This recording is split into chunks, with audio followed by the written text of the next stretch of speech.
Па јас сметам дека конструктивноста апсолутно постои, бидејќи ние сме тие кои што константно повикуваат на диалог со било кој нели партнер од другата страна.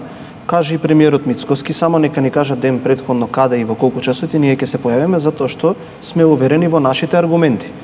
А нашите аргументи се следните, дека Република Македонија 26 години колку што го има започнат овој пат, по сите отстапки кои што ги има направено, заслужува да има предвидлив пат кој што ќе го знаеме одговорот на прашањето кога и како ќе биде завршен, без дополнителни отстапки кои што 26 години ги правиме и 26 години ние сме на истото место.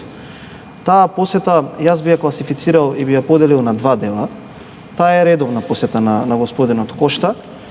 Прво, за нас најважно беше да го на некаков начин слушнеме и неговиот став во насока на потврда дека навистина се спроведуваат во државата реформи, нешто што е факт, што и господинот го повтори и ја пофали владата. А второто, очекувавме да го соопшти неговиот став. Нашиот контрастав, ако можеме условно да кажеме, јасен.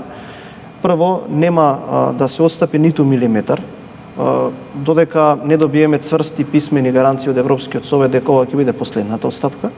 А второ, ние сакаме да градиме една комуникација која што ќе биде двонасочна, која што ќе биде базирана на реципроцитет.